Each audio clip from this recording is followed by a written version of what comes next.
And welcome to the Kiosk Presents, serving Buffalo and Western New York. Today we have a great celebrity. You've seen him as Charlie in The Perks of Being a Wallflower, and of course as Percy Jackson in Percy Jackson and the Olympians, The Lightning Thief. It's Logan Lerman. Thank you so much for joining us here today on the Kiosk Presents. Thank you for having me. Appreciate it. I'm really excited about the movie. My wife can't stop pestering me about opening night, but maybe you can give me a little bit of synopsis for those who haven't read through all the books. Oh, well, who haven't read through all the books, for those people, this movie is Greek mythology in the modern day. And it follows, it's all about these demigods, these young demigods at a camp called Camp Half-Blood. And in this film, their camp is in jeopardy. I mean, I guess their protective barrier has been poisoned, and Percy, my character, and the gang, their friend, his group of friends and his new half-brother, who's a Cyclops, they go on a journey to the Sea of Monsters in the Bermuda Triangle to find and recover the mythical Golden Fleece, and save their camp, save the world, kill a few monsters, have some fun. It's a good movie, yeah. Yeah.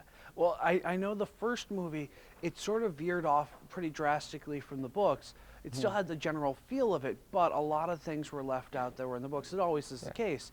Does the new movie cling more tightly to the books, or does it take it further into its own world? Yeah, I mean, well, this movie and this new adaptation is really much more tonally similar to what the book is.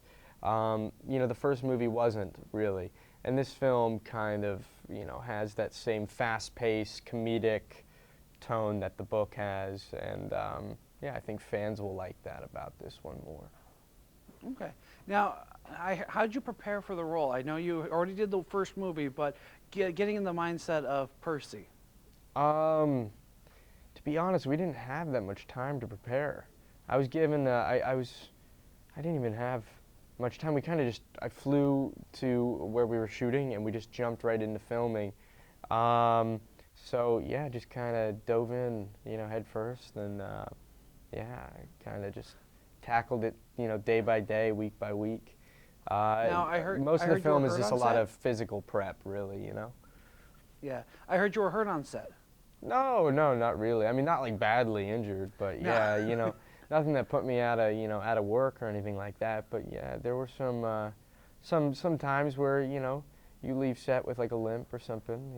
It's not too bad. Oh, though. just a lot of stunts, a lot of wires, quick movements in the fighting scenes and stuff like that. Yeah. A lot of fighting and a lot of throwing yourself. It's a lot Bumps of, and bruises, nothing more. Yeah, just the hardest stuff is when you're trying to I guess throw yourself when you've been hit by something, like a monster or something like that. It like smacks you, or and you get ratcheted by a wire, and then they cut to you rolling into the shot or falling, and that's just me jumping and basically, trying to hurt myself on camera. So those are where you usually get, actual injuries. One thing I was really interested about, looking through the cast list, Nakamura, Rodriguez, and Selena Beauregard are all casted, and they all have actors attributed to them. They aren't really big in this book, but they are much bigger later on in the series. Is this something, have you heard rumors of them wanting to continue the series right through the end? I really haven't heard much about it. I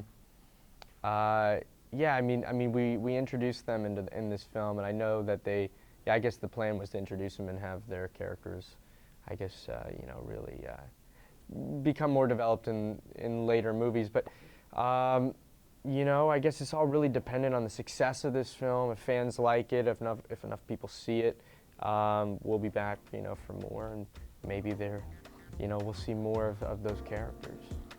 Okay, well, everyone in Western New York, go out and see Percy Jackson and the Sea of Monsters.